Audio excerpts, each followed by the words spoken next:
इस संसार की सृष्टि करने वाले परमेश्वर ने इस पूरे संसार में अपने नाम की स्थापना करने के लिए अपने लिए पवित्र लोगों को, पवित्र जनों को, अपने मन को भाए परमेश्वर के दासों का उपयोग करके अपने राज्य के लिए सुसमाचार की योजना को पूरी कर रहे हैं। प्रभु ही परमेश्वर है। इस सुसमाचार को पूरे संसार में फैलाने के लिए समय समय पर अपने प्रियजनों का अभिषेक करके वरदानों से भरकर उन्हें अनेक देशों के लिए आशीष बनाने के लिए उपयोग कर रहे हैं। प्रभु की योजना अनुसार इस सदी में एक छोटे से कस्बे से संसार के छोर तक परमेश्वर ने जिस सेवकाई की स्थापना की है वही है यीशु छुड़ाता है सेवकाई। प्यारे परमेश्वर के लोगों को प्रभु यीशु मसीह के नाम में प्रेम भरा अभिवादन। 2 अक्टूबर का दिन यीशु छुड़ाता है सेवकाई के लिए बहुत ही महत्वपूर्ण दिन है। 46 साल पहले इसी दिन इस सेवकाई की शुरुआत हुई। हमने पिछले कार्यक्रम में कई सेवकाई के बारे में देखा था। आगे कुछ और सेवकाई के बारे में देखेंगे। साल 1972 में परमेश्वर ने भाई मोहन सिंह लाजरस का उद्धार किया और साल 1974 में उनका अभिषेक किया। साल 1975 में परमेश्वर ने भाई मोहन सिंह लाजरस को रूबरू दर्शन देकर, वाचा देकर सेवकाई के लिए बुलाया। सेवकाई की बुलाहट पाए हमारे प्यारे भाई ने सबसे पहले छोटे बच्चों के बीच में सेवकाई की। तो आइए बच्चों की सेवकाई के बारे में देखें। बच्चों की सेवकाई। जब प्रभु ने यीशु छुड़ाता है सेवकाई की स्थापना की तो उनमें सबसे पहले बच्चों की सेवकाई शामिल थी। साल 1979 अक्टूबर 2 तारीख को नालू मावडी में इस सेवकाई द्वारा सबसे पहली बच्चों की सेवकाई शुरू की गई, जिनमें 300 बच्चों ने भाग लिया। और आज 46 सालों से छोटे बच्चों के बीच यीशु छुड़ाता है सेवकाई के द्वारा शहरों में, गाँव में अब लेजर्स कैंप और किड्स फेलोशिप जैसी सेवकाई तमिलनाडु भर में हो रही है। बच्चों से प्रार्थना करवाने के लिए हर महीने 13,000 बच्चों की प्रार्थना पत्रिका का वितरण किया जाता है।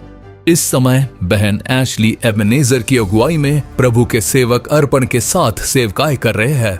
हर साल अक्टूबर 2 तारीख को बच्चों के लिए बेदारी प्रार्थना शिविर आयोजित किया जाता है और 5,000 से अधिक बच्चे इस शिविर में भाग लेते हैं। इन बच्चों के उत्सव में भाग लेने वाले सभी उद्धार पाकर पवित्र आत्मा का अभिषेक पाते हैं। कई सारे प्रभु के दास इस सेवकाई के लिए अर्पण करके देश के कई भागों में मिशनरियों के रूप में, प्रभु के सेवकों के रूप में और समाज में ऊंची पदवी पाने वाले लोगों के रूप में एक गवाही का जीवन जी रहे हैं।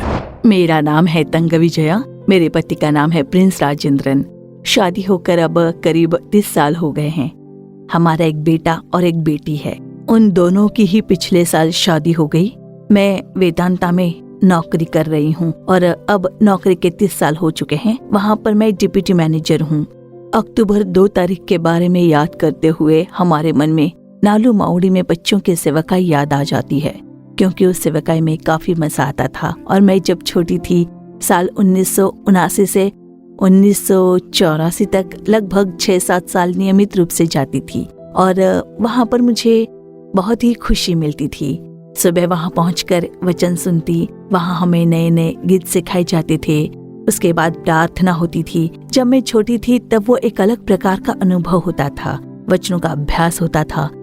और अगर आपके मन में कोई सवाल है तो वो भी आप लिखकर भेज सकते थे, ऐसा बताया जाता था। तो उसे एक पेपर में लिखकर वहाँ पर देते थे और जो शाम को सेशन होता था उसमें उसके उत्तर मिलते थे।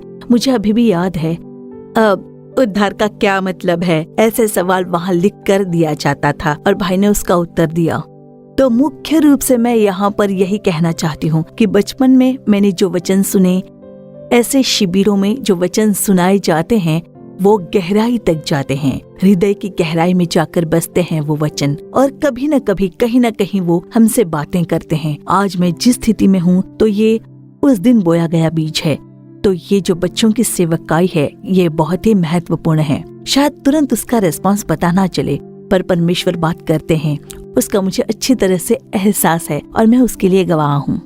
यीशु छुड़ाता है सेवकाई में एक और प्रमुख भाग है, वो है पत्रिका सेवकाई। साल 1980 में इस सेवकाई की शुरुआत सिर्फ 300 पत्रियों के साथ शुरू की गई थी, पर आज करीब 5 लाख लोगों को इस सेवकाई द्वारा पत्रियां भेजी जाती हैं। तो आइए इसके बारे में एक वीडियो देखें। पत्रिका सेवकाई साल 1980 में शुरू हुई यीशु छुड़ाता है कि मासिक पत्रिका सेवकाई सिर्फ 300 प्रतियों के साथ शुरू की गई। उन दिनों में आवाजाही के अधिक साधन न होने के कारण भाई मोहन सी लाजरस खुद साइकिल पर बैठकर सारी प्रतियों को प्रिंटिंग कार्यालय से लाकर परमेश्वर के चरणों पर रखकर प्रार्थना करके वितरण करते थे। प्रभु की कृपा से तमिल भाषा की 300 प्रतियों के साथ शुरू की गई ये पत्रिका सेवकाई आज के दिन में तमिल, तेलुगु, कन्नड़ा, मलयालम, हिंदी, अंग्रेजी और सिंहलीस भाषा समेत 7 भाषाओं में छपाई जाती है और 52 देशों के करीब 5 लाख परिवारों में यीशु छुड़ाता है पत्रिका भेजी जाती है। तो प्रियजनों, पत्रिका सेवकाई द्वारा परमेश्वर ने जो चमत्कार किए हैं उससे आपको अचरज हुई ना? तो आइए इस पत्रिका सेवकाई द्वारा आशीष पाए हुए लोगों की ओर से गवाही सुने। यीशु छुड़ाता है मासिक पत्रिका हर महीने मुझे मिलती है और ये सच में एक आशीष है। इससे मुझे जो खुशी मिली मैं गांव के सभी लोगों को बताना चाहता हूं। इसीलिए ऐसे गांव में जाकर हम इन पत्रिकाओं का वितरण करते हैं और उन्हीं के बीच में हमें बहुत सारी गवाहियां भी मिलती है। विशेष रूप से एक गवाही है, हम जब एक गांव में गए तब एक प्यारे भाई एक बड़े संघर्ष से जूझ रहे थे क्योंकि उनकी माँ जी शारीरिक कमजोरी से ग्रस्त थी और शैतान के संघर्ष से जूझ रही थी और उनका देहांत हो गया था। और वैसा कुछ मेरे साथ न हो जाए ऐसा वो भाई साहब डरे हुए थे। उनकी स्थिति बहुत खराब थी। उन्हें यीशु के प्रेम के बारे में बताकर उनके लिए हमने प्रार्थना की और इसमें से गवाहियों को पढ़कर उन्हें बहुत लाभ मिला। और वो भाई जो पहले चल नहीं पाते थे वही भाई आज बिल्कुल ठीक से चल पाते हैं और वो प्रभु के लिए गवाही है। हर हफ्ते हम वहाँ पर जाकर बच्चों की सेवकाई कर रहे हैं। यीशु छुड़ाता है मासिक पत्रिका कई सारे लोग इच्छा के साथ पढ़ते हैं। उनमें लिखी गवाहियां कई लोगों को स्पर्श कर चुकी है। प्रभु परमेश्वर की स्तुति हो। यीशु छुड़ाता है सेवकाई का मुख्य उद्देश्य है देश के लिए प्रार्थना और प्रार्थना करने वाले लोगों को उठाना। इस स्थान पर 24 घंटे प्रार्थनाएं होती रहती हैं। तो चलिए प्रार्थना सेवकाई के बारे में देखें। प्रार्थना सेवकाई परमेश्वर ने यीशु छुड़ाता है सेवकाई को जिस योजना के लिए चुना वो देश के लिए नाके पर खड़े होकर प्रार्थना करने और प्रार्थना करने वाले कई लोगों को खड़ा करने के लिए। और इसके लिए नाके की प्रार्थना पूरे तमिलनाडु में प्रेयर वॉक, हर एक राज्य में हर एक शहर में 12 घंटे की उपवास प्रार्थना का आयोजन होता है। और सिर्फ भारत में नहीं, Singapore, Malaysia, America, Canada, Australia, New Zealand, Sri Lanka, संयुक्त अरब देश, England, Germany, Myanmar, Israel, Japan, Kenya, Mauritius और उसके साथ दक्षिण अफ्रीकी देश में उद्धार के लिए प्रार्थना करने वाले बच्चों को उठाने के लिए भाई मोहन सी लाजरस का परमेश्वर सामर्थ्यशाली रूप से उपयोग कर रहे हैं। प्रियजनों, यीशु छुड़ाता है सेवकाई के द्वारा प्रार्थना की आत्मा पाए बेदारी के लिए प्रार्थना करने वाले प्रार्थना वीरों को परमेश्वर वैश्विक स्तर पर उठा रहे हैं। आइए उसमें से एक का अनुभव सुने। मेरा नाम है अरुल तिरु सी मनीराज। तूतुकुड़ी के नासरेत क्षेत्र में मैं एक हेड पास्टर के रूप में हूँ। हमारे घर में टीवी नहीं है पर प्रभु ने एक मोबाइल दिया है और उस मोबाइल में ही आओ प्रार्थना करे कार्यक्रम हम देखते और कैसी प्रार्थना करें। जो जरूरतें हैं कलीसिया में या देश में जो कुछ हो रहा है उस पर ध्यान देते हुए हमारे जीवन में उसे लागू कर रहे हैं। प्रभु और किस विषय के लिए हम प्रार्थना करें और उस प्रार्थना से प्रभु कैसे कार्य करते हैं। और उतना ही नहीं, उन प्रार्थनाओं का जो परिणाम रहा, दूसरों की गवाहियां, सभी ने हमें प्रोत्साहन दिया कि हम और तीव्रता से प्रार्थना करें, परिवारों के लिए प्रार्थना करें, कलीसिया के लिए प्रार्थना करें। और हमने उसे प्रैक्टिस करके देखा और इस प्रार्थना में कुछ ऐसा बदलाव रहा कि जैसे कलीसिया में आधे घंटे हम लोग प्रार्थना करते हैं, रविवार 2 घंटे बस उतना ही, और बाकी के समय में हम लोग सांसारिक मन से विचार करते हैं। इस आओ प्रार्थना करे कार्यक्रम को देखने के बाद मैं जिस किसी को देखता हूँ उसका उद्धार हो जाए, उसे प्रभु आशीष प्रदान करे, उनके घर के दुष्ट बंधन टूट जाए। वैसे लगातार आत्मा में प्रार्थना करने का अनुभव प्रभु देते हैं। सेवकाई कैसे की जाए इसके बारे में हर एक सीख ने हमें कुछ नया सिखाया है।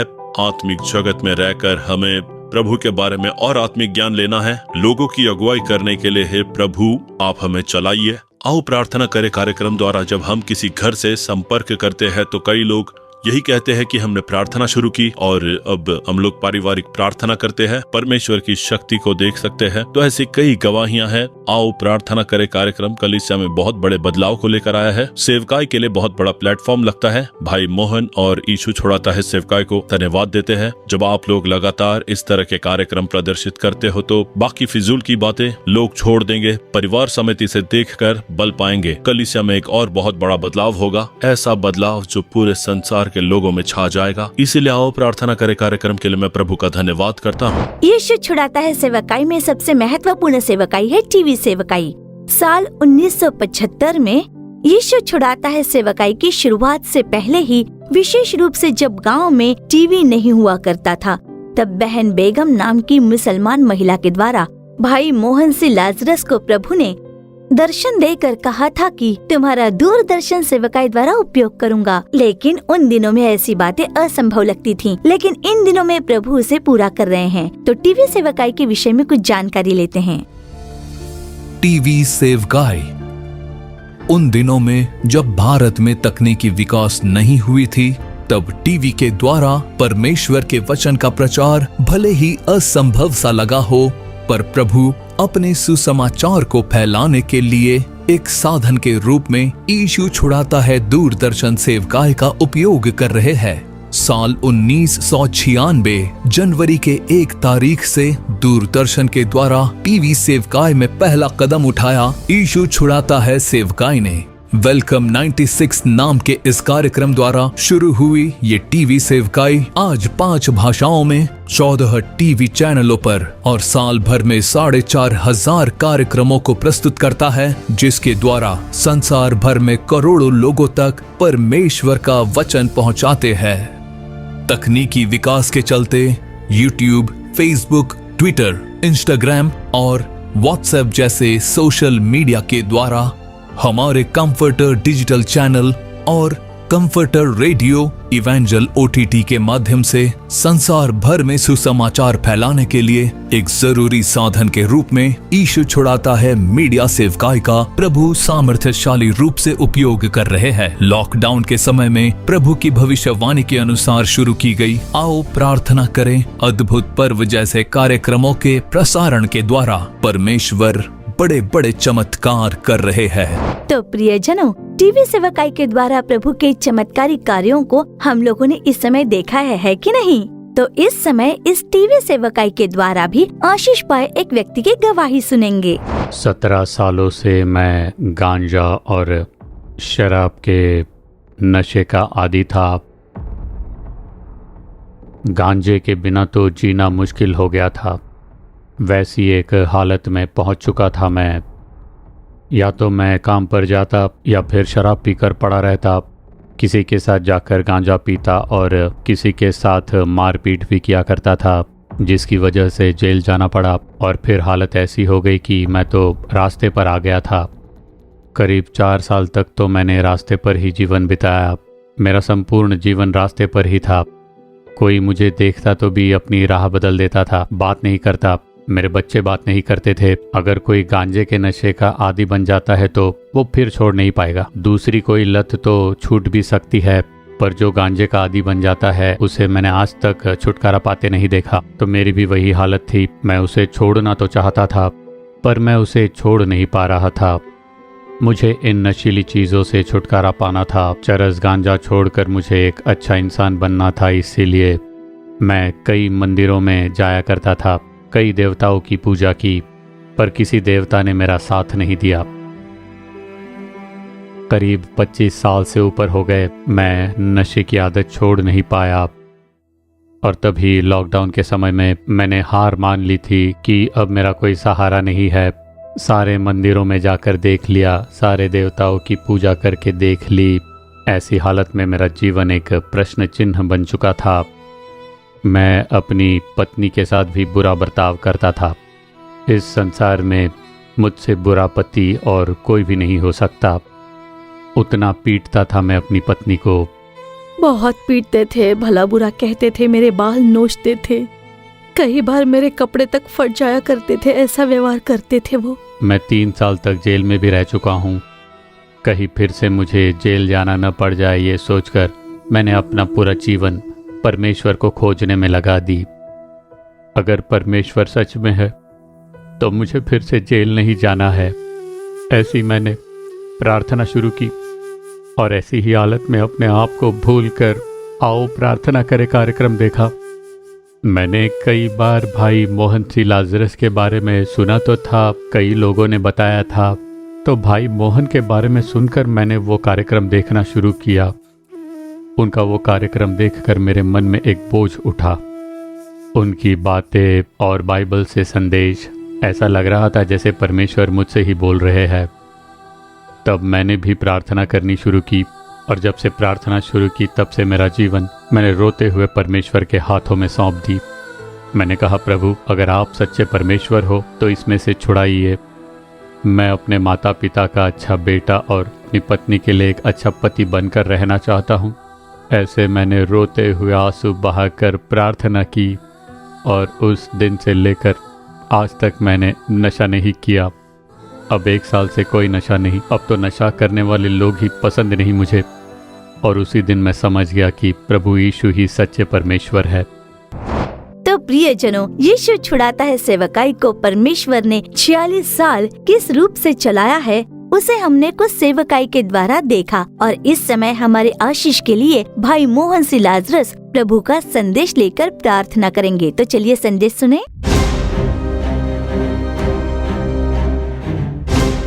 मेरे प्रियजनों, प्रभु यीशु मसीह के नाम में आप सभी को मेरा प्रेम भरा अभिवादन। क्या आप लोग खुश हो? हमारी यीशु छुड़ाता है सेवकाई में 46 साल तक परमेश्वर ने जो मार्गदर्शन किया, उन सेवकाई के बारे में आप लोगों ने कुछ विषयों को देखा। कई सेवकाई के बारे में प्रभु ने कैसा मार्गदर्शन किया। सबसे पहले एक प्रार्थना दल की शुरुआत हुई, फिर छोटे बच्चों की सेवकाई, फिर उसके बाद पत्रिका सेवकाई और फिर नाके की प्रार्थना की शुरुआत हुई। युवाओं की सेवकाई शुरू हुई और उसके बाद मिशनरी सेवकाई, गांव तक सुसमाचार को पहुंचाने की आज्ञा दी और उसे पूरा करने में कृपा दिखाई। रेडियो के द्वारा और फिर टीवी के द्वारा सेवकाई, इस प्रकार तरह तरह की सेवकाई दी। उनके राज्य की बढ़ोतरी के लिए हमारी इस सेवकाई का उपयोग कर रहे हैं प्रभु। तो उसका मुख्य कारण क्या है? मैं जब इसके बारे में सोचता हूँ तो यही सोचता हूँ कि मुझ में क्या गुण है। मुझ में कोई गुण नहीं है, बस एक बात है और वो है परमेश्वर ने जो मुझ पर भरोसा रखा है। प्रभु देखिए क्या कहते हैं, एक वचन पढ़ते हैं। इस वचन ने मुझे बहुत प्रभावित किया। 1 तीमुथियुस अध्याय 1 और वचन 12। प्रेरित पौलुस जैसी सेवकाई किसी ने नहीं की होगी। उनकी की गई सेवकाई की तुलना में हमने तो मात्र इतनी सेवकाई की होगी, 100 में से 1 भाग भी नहीं होगा हमारा। उतनी सामर्थ्यशाली सेवकाई थी उनकी, 100 में से 1 भाग भी नहीं। लेकिन देखिए वो क्या कहते हैं, मैं अपने प्रभु यीशु मसीह का जिसने मुझे सामर्थ्य दी है धन्यवाद करता हूँ कि उसने मुझे विश्वास योग्य समझकर अपनी सेवा के लिए ठहराया। 1 तीमुथियुस 1:12 ये वचन मुझे बहुत पसंद है। कई सालों तक हर बार लगातार मैं इसी वचन को ध्यान करते हुए प्रभु की स्तुति करता हूँ। प्रभु सेवकाई में आप मुझे सामर्थ्य देते हो, मुझे विश्वास योग्य ठहरा कर आपने ये सेवकाई मुझे दी है, उसके लिए आपका धन्यवाद। मेरे अलावा और भी कई पवित्र जन हैं, वो मुझसे ज्यादा प्रार्थना में लगे रहते हैं। ऐसे लोग हैं जो मुझसे ज्यादा प्रभु की सेवा में हैं। मेरे अलावा और भी कई जिद्दी प्रभु के सेवक हैं। तो आप मेरा उपयोग क्यों कर रहे हो प्रभु? क्या मैं उसके लायक भी हूँ? मैं तो बिल्कुल लायक नहीं। मुझे विश्वास योग्य समझकर मैं सच्चा बना रहूंगा, ऐसा समझकर ये सेवकाई मुझे दी है। उस भरोसे का मुझे सम्मान करना है प्रभु परमेश्वर, ऐसा कहकर मैं हमेशा प्रार्थना करता हूँ। विश्वास योग्य होना बहुत जरूरी है। गिनती की पुस्तक अध्याय 12 और वचन 7 जब पढ़ते हैं, वहां मूसा नामक सेवक की गवाही खुद परमेश्वर देते हैं। मेरा दास मूसा मेरे सब घरानों में विश्वास योग्य है। वो एक सच्चा मनुष्य है। मैं जो कहता हूँ उसे वो मानता है, ऐसी खुद परमेश्वर गवाही देते हैं। मैं सच्चा हूँ ऐसा मूसा ने नहीं कहा है, ना ही लोगों ने कहा, पर परमेश्वर ने खुद कहा। ऐसा ही मैं भी चाहता हूँ और इस सेवकाई द्वारा मैं कुछ नहीं चाहता। मेरे परमेश्वर मेरे नाम की गवाही दे तुमने विश्वास योग्य बनकर मेरी सेवकाई की है, ऐसा प्रभु कहे, बस उतनी ही मेरी इच्छा है। मैं हमेशा अपने आप को अर्पण करके उसके लिए प्रार्थना करता हूँ।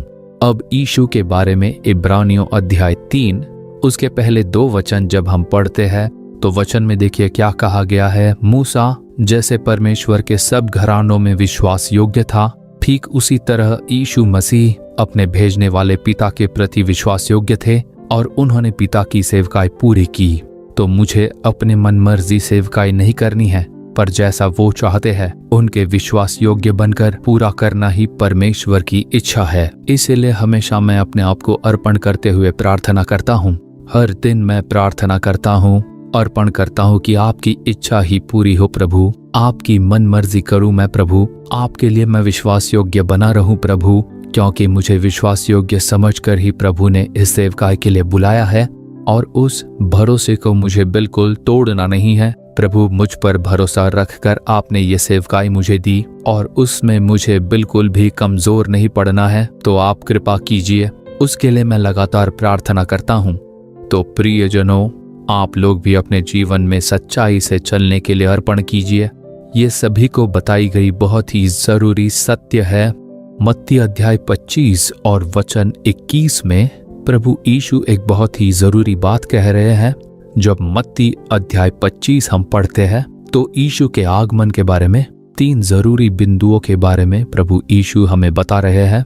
सबसे पहले वो अपनी दुल्हन को ढूंढने वाले दूल्हे के समान आएंगे, और फिर दूसरा अपने सेवकों को ढूंढने वाले स्वामी के समान आएंगे, और तीसरा इस संसार का अन्याय करने वाले न्यायाधीश के समान आकर सिंहासन पर बैठेंगे। यही मत्ती अध्याय 25 में परमेश्वर द्वारा बताया गया सत्य है। इसमें वचन 21 बहुत महत्वपूर्ण है। उसके स्वामी ने उससे कहा, धन्य हे अच्छे और विश्वास योग्य दास, तू थोड़े में विश्वास योग्य रहा, मैं तुझे बहुत वस्तुओं का अधिकारी बनाऊंगा, अपने स्वामी के आनंद में सहभागी हो। तो देखिए, हे अच्छे और विश्वास योग्य दास, अच्छा और विश्वास योग्य। जब प्रभु दोबारा आएंगे वो सेवकाई करने वाले दासों को किस तरह बुलाएंगे? वरदान पाए सेवक ऐसा बुलाएंगे क्या? हे मॉडरेटर, हे बिशप या फिर हे रेवरेंड, ऐसा नहीं बुलाएंगे, बिल्कुल नहीं। हे भविष्यवक्ता, हे पासबान, ऐसा बुलाएंगे क्या? नहीं। हे अच्छे और विश्वास योग्य दास, क्या मैंने जो जिम्मेदारी सौंपी थी उसमें तुम विश्वास योग्य रहे? वो ही धन्य होंगे। इसलिए मैं खुद को अर्पण करता हूँ। कुछ लोग पूछते हैं कि आप सेवकाई क्यों करते हो, आपकी क्या अपेक्षा है? तो मेरी कोई भी अपेक्षा नहीं है, सिर्फ एक ही अपेक्षा है, और वो है इस वचन के अनुसार एक दिन जब मैं यीशु से मिलूंगा, अगर उनके दूसरे आगमन से पहले मेरी मृत्यु हो जाती है, तो जब भी मैं उनसे मिलूंगा तब वो मुझे देखकर यही कहे कि हे अच्छे और विश्वास योग्य दास, बस उतना काफी है मेरे लिए। वही शब्द यीशु के मुंह से सुनने के लिए मैं सेवकाई कर रहा हूँ। मुझे और कोई भी इच्छा या अपेक्षा नहीं है, वो खुद प्रभु जानते हैं। इसीलिए मैं लगातार कोशिश करता हूँ, अर्पण और प्रार्थना करता हूँ, क्योंकि मुझे सच्चा मानकर ही उन्होंने मुझे इस सेवकाई के लिए बुलाया है। तो मुझसे मिलते समय वो यही तो कहेंगे ना कि हे अच्छे और विश्वास योग्य सेवक। तो उसके लिए तो मुझे योग्य बनना होगा। क्या मैं योग्य हूँ? तो मैं अपने आप की जांच करते हुए रोते हुए प्रार्थना करता हूँ। आप अपने आप की सोचिए, क्या आप परमेश्वर के प्रति विश्वास योग्य हो? आपको चुनकर उद्धार करने वाले प्रभु के प्रति विश्वास योग्य हो? अपनी प्रार्थना में, पवित्रता में, वचन के ध्यान करने में, सेवकाई करने के कार्य में क्या हम सच्चे बने रहे? ये सोच कर देखिए। हमारी नौकरी में, परिवार में या सेवकाई में सच्चे है या नहीं, इसके बारे में सोच कर देखिए। जो जिम्मेदारी परमेश्वर ने हमारे ऊपर सौंपी है उसमें सच्चे बने रहना है। परिवार में सच्चाई रहनी चाहिए, नौकरी में सच्चाई रहनी चाहिए, बिजनेस में सच्चे रहिए, सेवकाई में विश्वास योग्य बनिए। चाहे जो भी कार्य क्यों न हो, जो भी व्यक्ति सच्चा है वही परमेश्वर के प्रति परिपूर्ण आशीष पा सकेगा, ऐसा वचन कहता है। अगर आप सच्चे हो तो प्रभु आपको आशीष देंगे, और यही मैंने उनसे सीखा हुआ एक कार्य है।